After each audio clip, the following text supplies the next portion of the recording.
voltamos com o Filosofando, com a abordagem da vida do espírito Emmanuel. Lentulus Sura, ou Sula, era o padrasto de Marco Antônio, comandante do exército de Júlio César, que após a morte deste assume o triunvirato com César Otávio e Lépido. Marco Antônio tinha ódio de Cícero, culpando-o pela morte do padrasto Lentulus Sura. E tempos depois, após o assassinato de Júlio César, Marco Antônio se vinga de Cícero, mandando matá-lo. Parte dessa conspiração está relatada na famosa série de televisão chamada Roma. Públio Cornélio Lentulus Sula era o avô de Públio Lentulus, o nosso Emmanuel. E é este quem relata que ambos eram o mesmo espírito. Isso mesmo. É neste momento que nós sentimos uma admiração profunda por este espírito que teve a coragem, o desprendimento e a humildade de revelar-se totalmente aos olhos e às críticas do público. Muitos críticos chegaram a duvidar dessas informações, alegando a inexistência de provas históricas da vida de Públio Lentulus, neto de Sula. Muitos ainda chegaram até a desmentir as afirmações de Emmanuel contidas no livro Há 2000 anos. Porém, numa pesquisa feita por Carlos Henrique Nagipe Assunção, historiador brasileiro e espírita, e que teve por objetivo a avaliação dos dados históricos contidos na obra Há 2000 anos, pesquisou em arquivos remanescentes da Roma Antiga a historicidade do personagem protagonista do livro em questão. Seu trabalho está no portal saber.org sob o título Sim, existe um Públio Lentulus no tempo do imperador Tibério. A excelente pesquisa comprova a veracidade dos dados fornecidos pelo espírito Emmanuel no seu livro autobiográfico Há 2000 anos. Ainda em Há 2000 anos, encontramos a famosa passagem de seu encontro com Jesus de Nazaré. Vamos colocar aqui as próprias palavras do Espírito neste encontro inesquecível. Abramos aspas.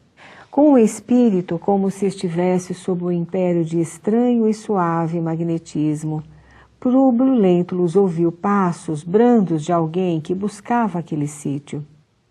Diante de seus olhos ansiosos, estacara a personalidade inconfundível e única.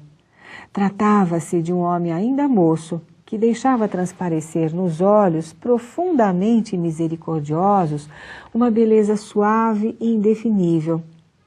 Longos e sedosos cabelos molduravam-lhe o semblante compassivo, como se fossem fios castanhos levemente dourados por luz desconhecida.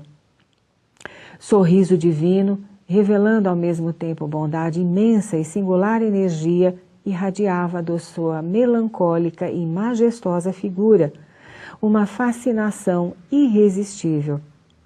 Lágrimas ardentes rolaram-lhe dos olhos que raras vezes haviam chorado, e força misteriosa e invencível fê-lo ajoelhar-se na relva lavada em luar. Desejou falar, mas tinha o peito sufocado e opresso.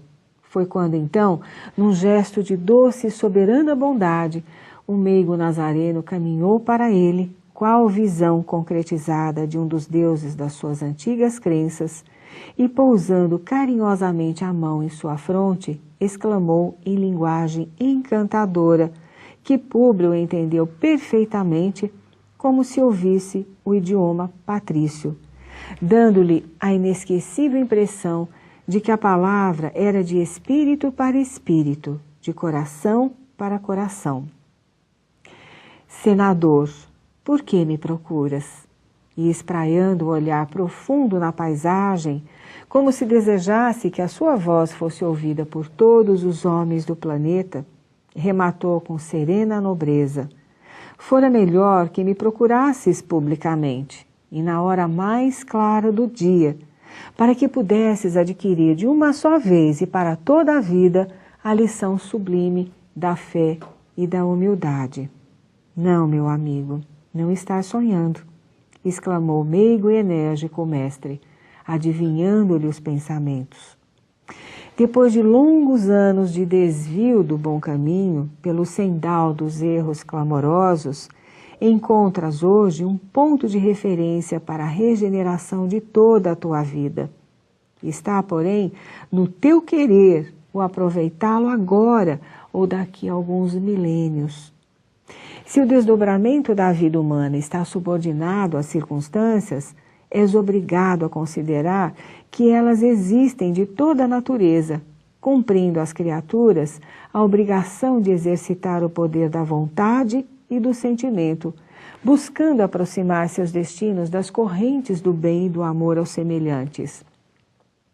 Soa para o teu espírito, neste momento, um minuto glorioso, se conseguires utilizar a tua liberdade para que seja ele, em teu coração, doravante, um cântico de amor, de humildade e de fé, na hora indeterminável da redenção dentro da eternidade.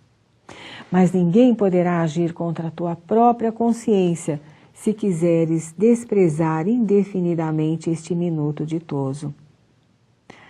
No minuto, Públio Lentulus lembrou a cidade dos Césares, coberta de triunfos e de glórias, cujos monumentos e poderes acreditava naquele momento fossem imortais. Todos os poderes do teu império de Jesus são bem fracos e todas as tuas riquezas bem miseráveis. Fecha aspas. De fato, séculos depois, Roma transforma-se num monumento de pedras destruídas pela corrupção e pelo tempo. Esse livro faz parte da série de livros históricos onde o próprio Emmanuel participa como personagem principal ou secundário, ou apenas relatando episódios da vida de espíritos cujas reencarnações foram decisivas para a sua própria evolução ou das comunidades onde viveram, tais como Ave Cristo, Renúncia, 50 anos depois e o best-seller Paulo e Estevão. E como muitos desses espíritos tornaram a reencarnar, e no Brasil, no momento da consolidação do espiritismo em nosso país, em sua face ético-moral. Mas antes de falarmos sobre cada um desses livros e toda a sua obra, continuemos a relatar as diversas reencarnações de Emmanuel. Segundo ele próprio, sem dúvida nenhuma. Vamos para um pequeno intervalo e já voltamos.